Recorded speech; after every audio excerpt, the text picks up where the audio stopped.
Hello and welcome back. In this video, we'll be going into the next subtopic, which is 6.3, light-dependent reaction. As usual, before we go into the lesson, let's have a look at the learning outcomes. I hope that by the end of this video, you would be able to explain the cyclic and non-cyclic photophosphorylation. It looks like a very simple learning outcome, but I just need to warn you, there's actually a lot that we are going to cover in this video. So do this at your own pace, and if you're ready, let's get started. So you know that photosynthesis would take light energy, it would take water molecule and carbon dioxide and turn that into glucose, which is our sugar, and also have the byproduct of oxygen molecules or oxygen gas.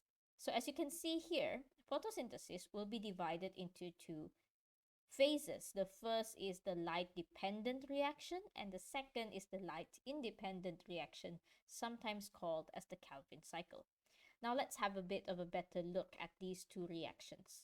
As you can see here, for light-dependent reaction, this is a reaction that will occur in the thylakoid membrane. It will require light energy, and in this reaction, it will convert the light energy from the sun into a chemical energy that is stored in the form of ATP and NADPH, which will be required in later the Calvin cycle. The second reaction is the light-independent reaction, also called as the Calvin cycle. This will occur in the stroma, and it will not require any light energy, and it will convert the chemical energy from this and store it in the form of glucose. So, ini macam dia menjana tenaga, dan light independent reaction pula simpan tenaga yang dijana tersebut. Alright, so that is just a very quick look at the stages in photosynthesis. This is another diagram to show where light-dependent reactions occur, which is in the thylakoids, and where the carbon fixation or the light-independent reactions occur. So we'll have a better look at the light-independent and carbon fixation stuff in the next subtopic. For this lesson, in this video, we're going to focus on this left-hand side. So let's talk more about light-dependent reaction. Reaction yang bergantung kepada cahaya. It is the absorption of light energy in the form of photons and the photoactivation of photosystems. In light-dependent reaction, light energy will be converted into chemical energy. Bila ada chemical energy means we have ATP and NADPH.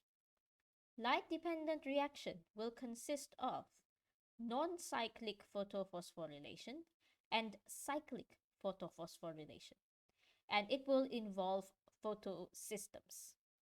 Now, it sounds like there's a lot of big words here, and you may be a bit confused at some of them. So let's try to understand some of these terms and what they mean. We'll start with photoactivation. Apa tu photoactivation? It is an initial step in light-dependent reaction. Photoactivation is a process to activate chlorophyll A, which is the reaction center in the photosystem. The electron from chlorophyll A will then be excited by using light energy from the sun in photosynthesis. So photoactivation, turning it on using light energy. What is being turned on? Chlorophyll A in photosystem. So what's photosystem? Photosystem is this thing that we have over here. A photosystem can be defined as a light capturing unit that is located on the thylakoid membrane. Each photosystem will consist of a reaction center, which will be over here. So kalau kamu tengok pada gambar raja ni, this bit over here, the one in purple and dark green, that is our reaction center. So there's two things in the reaction center, which is the primary pigment. And the primary pigment, depending on the type of photosystem, it could be a chlorophyll A P700 or a chlorophyll A P680. So benda yang hijau gelap ini, dia adalah chlorophyll A. Chlorophyll A ada dua jenis. Ada kemungkinan bergantung kepada jenis photosystem kamu, kemungkinan dia adalah yang P700, kemungkinan dia adalah P680. And then you also have this other purple thing here, which is the primary electron acceptor. we're going to look at what it does later when we learn about photophosphorylation. And then we also have, other than the reaction center, we have everything in light green here.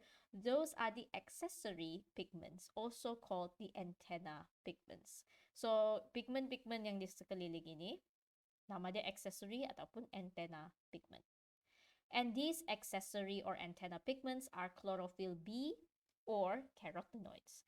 Ada sesetengah daripada mereka adalah chlorophyll B, ada sesetengah daripada mereka adalah keratin, xanthophyll ataupun pheophytin. There are two types of photosystems. I've mentioned this briefly. The first is photosystem 1. You can shorten it to PS1. The second type is photosystem 2, shortened PS2. Both have similar accessory pigments, but the reaction center at PS1 and PS2 will be different. In photosystem 1, the reaction center is chlorophyll A P700. So the reaction center in photosystem 1 will absorb lights of wavelength 700 nanometers. Whereas the second type, photosystem 2, will have reaction center that is chlorophyll A P680, which will absorb lights of wavelength 680 nanometers. So there you have it. Photosystem 1, photosystem 2. When we talk about photoactivation of photosystem, okay, tadi kita sudah tahu photoactivation, gunakan tenaga daripada cahaya matahari untuk on sesuatu dalam photosystem. Sekarang kita tengok sekali lagi, macam mana dia on. For the photoactivation of a photosystem, we start when light energy or photon is absorbed by antenna molecule.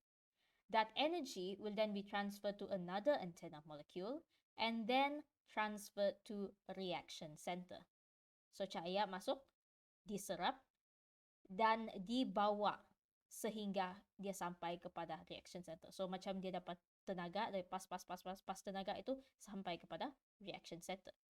Here in the reaction center, the electron from the reaction center will be excited and then released. Dia banyak tenaga, elektron dia excited, dia perlu keluarkan elektron tersebut. Elektron tu pergi mana?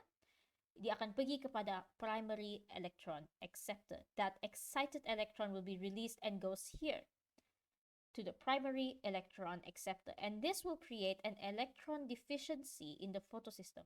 Sebab sekarang, reaction center ini dia baru derma satu elektron, dia kekurangan elektron. Itulah digelar electron deficiency. So to solve this, it can get electron from water. Di sini akan ada water molecule. So kita boleh pecahkan water molecule untuk dapatkan elektron, untuk ganti elektron yang hilang. So now that brings us to this thing called the photolysis of water. Photo referring to photon, light. Lysis referring to breaking molecule bond of water. So kita akan gunakan cahaya untuk pecahkan molekul air. So this will occur in the thylakoid space. So di bawah sini, ini adalah ruang thylakoid. Di sini ada molekul air. Photolysis of water is the process of splitting of water molecule by photons. And the significance of the photolysis of water, kepentingan adalah to replace the loss of electron in photosystem 2. Okay? Ini akan apply kepada photosystem 2. Photosystem 1, lain sikit nanti. Nanti kita belajar. So, in photosystem 2, after the P680 donates the electron, it needs to look for electron to replace it, right? It has electron deficiency. So, over here, we will have the photolysis of water. Electron from the water will go and sit with P680. And then the broken up molecule will become half molecule. Ini just balancing chemical equation lah. Dia akan jadi oxygen dan hydrogen ions. Okay, so this is the chemical formula for it. For photolysis of water, H2O, light, becomes half mole oxygen gas plus 2 hydrogen ions plus 2 free electrons.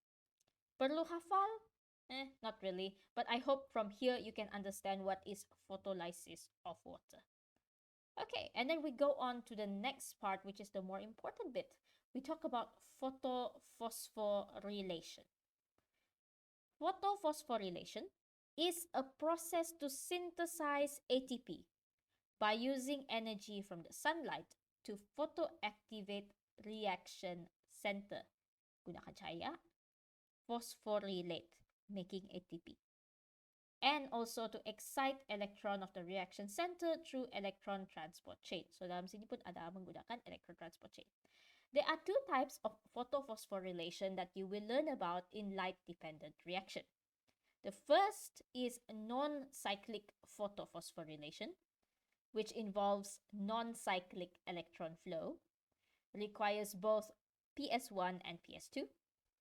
The second type of photophosphorylation is cyclic photophosphorylation.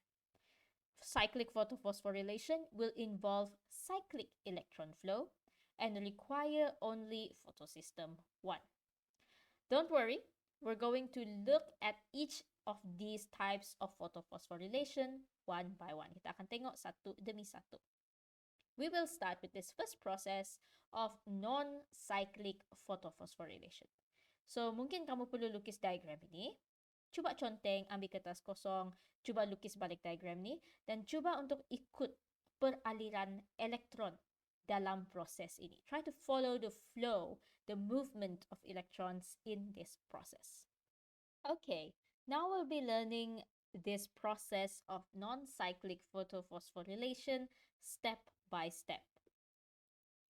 We'll start with the very first step. So, ini memang kita akan pergi satu demi satu, ya. And if you need to do an essay, you can follow these step-by-step explanations as well. Alright, to start our non-cyclic photophosphorylation, we start with light. Photon will be absorbed by antenna pigments of PS2, and then it will be transferred from one antenna pigment to another until it reaches the reaction center of photosystem 2, chlorophyll A P680. So kita start dengan photosystem 2.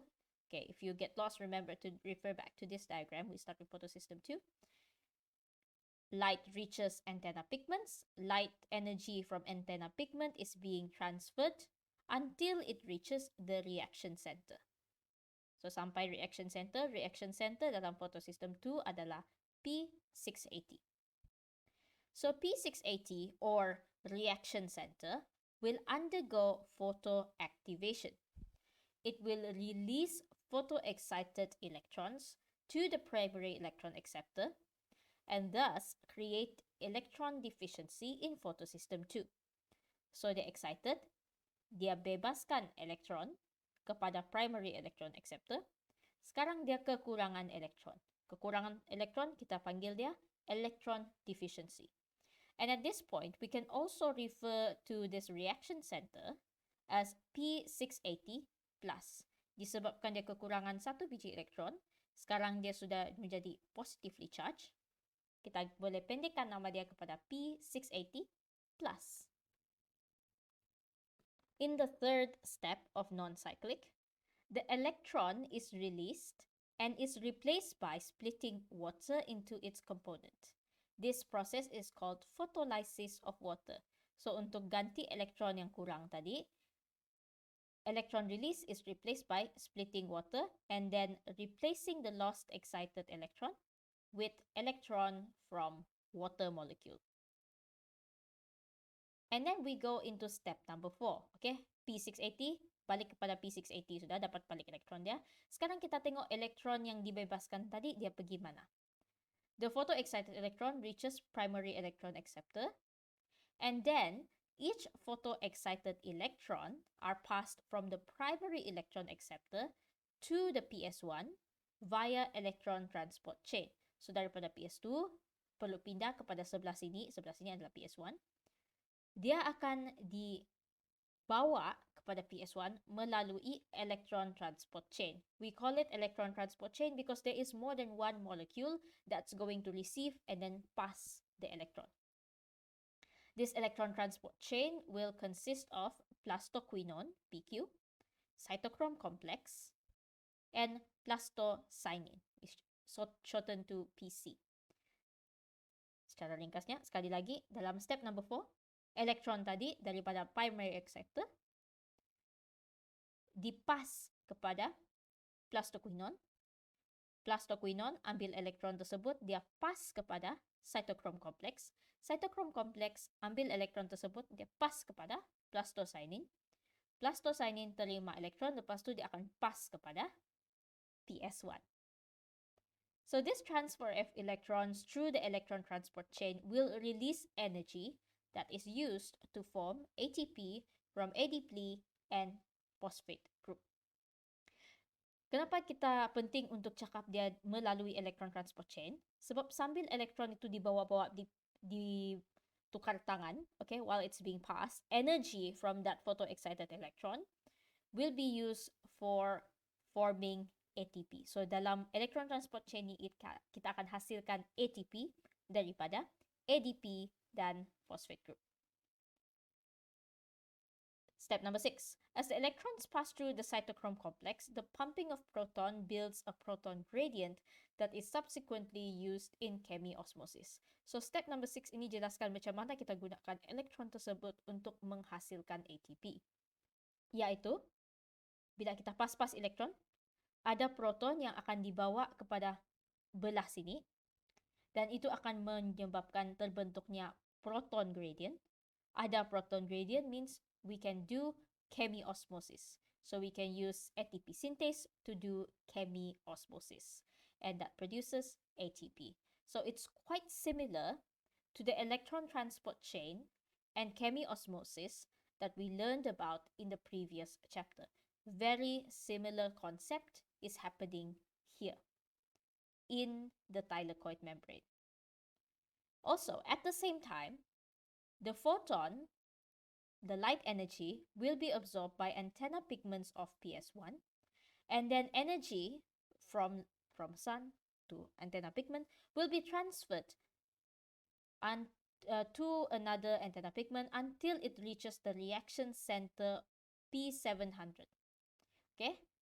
Tenaga pas, sampailah kepada reaction center of PS1, also called P700. The P700 receives the energy, so it will undergo photoactivation. It will then release the photoexcited electrons to the primary electron acceptor, and thus, once again, creating electron deficiency in PS1. Electrons from P680 of PS1 will replace the lost electron from P700. So, sini P700, dia derma dia punya elektron kepada primary electron acceptor. Sekarang dia kekurangan elektron. Siapa yang akan ganti elektron dia? Dia tidak perlu buat photolysis of water. Dia terima elektron yang daripada PS2 dan melalui ETC sampai kepada dia akan terima elektron tersebut untuk ganti elektron yang baru diderma. Okay, so that is what's going to happen. And then step number 10, the photoexcited electron from the primary electron acceptor are then passed through another electron transport chain. So from here, there's another electron transport chain that is going to involve ferredoxin and also a bunch of other molecules that we're not going to go into here. And then after ferredoxin, electrons will be passed to NADP plus reductase. So NADP plus reductase is an enzyme. It will catalyze the transfer of electrons from ferredoxin to NADP plus. And so NADP plus receive that electron.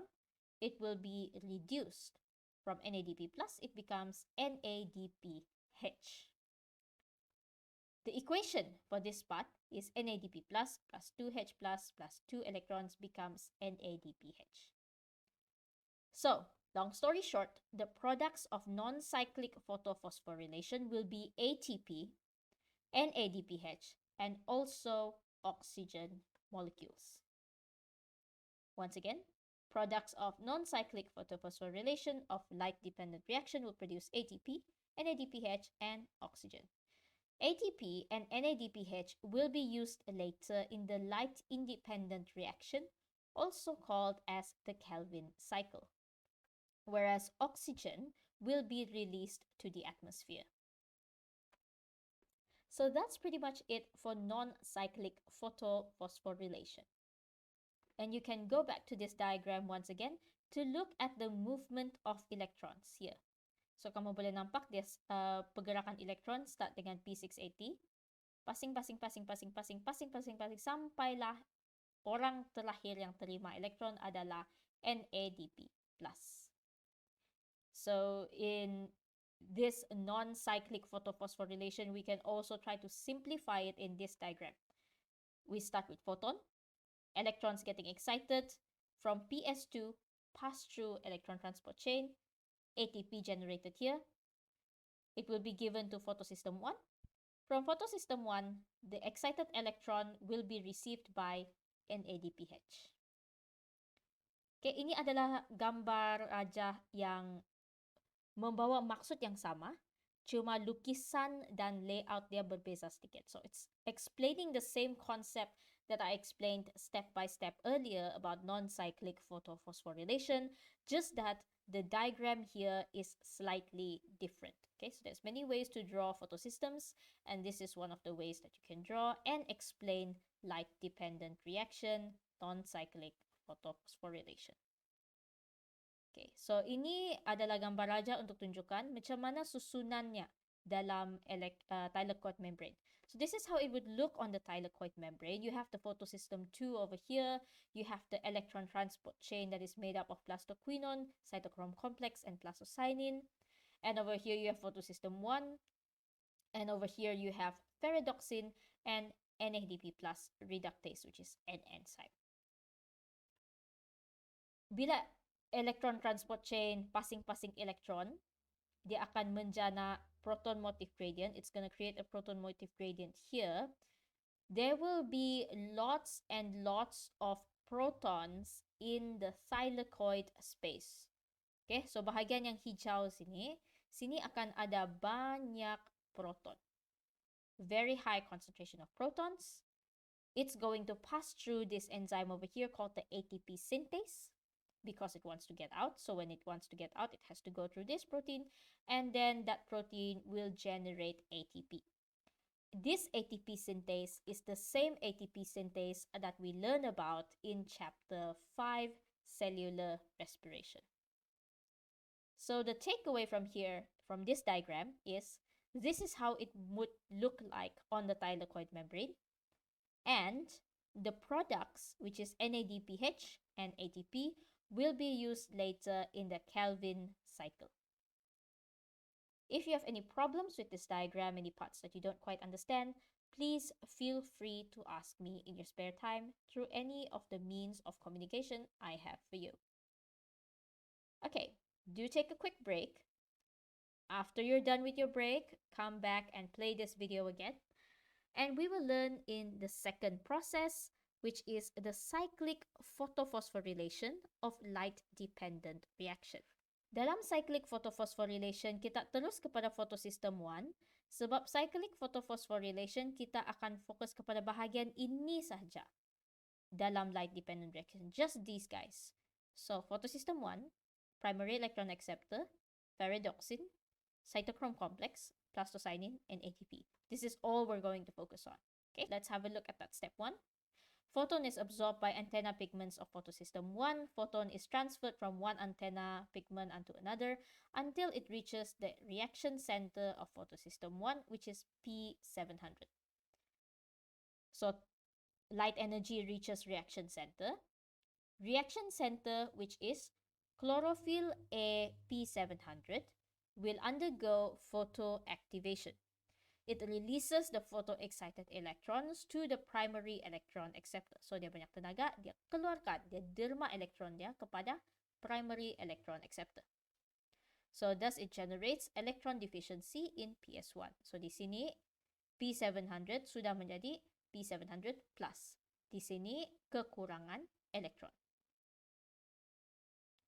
From the primary electron acceptor, electrons are passed through an electron transport chain. So, elektron itu sampai kepada primary acceptor dan dia akan dipas kepada ferredoxin, cytochrome complex, plastocyanin, and then back here again. So it passed through electron transport chain. Electron transport chain dia terdiri daripada ferredoxin cytochrome complex dan plastocyanin. During the transfer of electrons, energy released and then used to form ATP from ADP plus P1. Okay, so sini menggunakan tenaga daripada elektron, it's gonna do synthesis of ATP.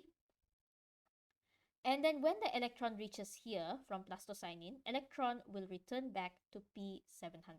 So tadi P700 kekurangan elektron, elektron yang dia derma tu pas begini sampai plastocyanin datang balik kepada P700. So P700 from P700 plus goes back into P700.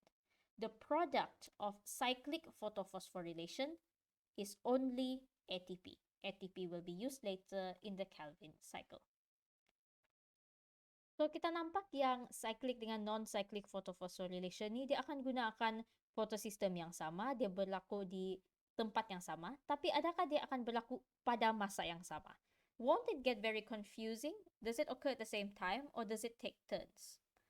To answer that question, you need to first know that light-independent reaction, which is the step after this one, it will require more ATP than NADPH. Okay? Dia lebih pentingkan ATP daripada NADPH. So, non-cyclic photophosphorylation does occur most of the time in the chloroplast.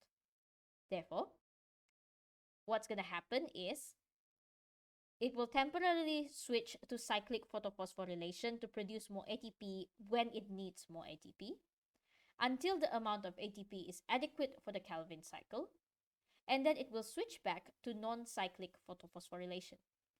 Or to put it very, very simply, usually it is non-cyclic, but when it needs more energy, it will switch to cyclic, and when it has enough energy, it will go back to being non-cyclic again. So that is the short explanation to this question. Of course, you can compare between cyclic and non-cyclic photophosphorylation, and in this table, we have comparisons where we can compare them in terms of their electron flow. We can compare them in terms of what are the products of this type of photophosphorylation, which types of photosystem it will involve, who is the electron donor, who is the first or last electron acceptor, and does it produce oxygen? Or does it involve photolysis of water or not? So these are the aspects that we can use to compare between cyclic and non-cyclic photophosphorylation. So that is it for this subtopic. In this video, we've already gone through the light-dependent reactions which occur in thylakoids. In light-dependent reaction, we learn about photophosphorylation, and there are two processes. It could be non-cyclic photophosphorylation or cyclic photophosphorylation. They will produce ATP if it's cyclic. If it's non-cyclic, it will produce ATP and NADPH and oxygen molecules. So it's not too much information. Maybe the confusing part is understanding how does photophosphorylation actually occur. Take your time to digest that one, and what you should do now is come up with your own notes, take your time to understand, and after that, try to complete the tutorial question for Chapter 6, Part B, Question 1. That's all for this video, and I hope that you're able to learn a lot. I'll see you again in the next segment. Thank you, and see you soon. Bye!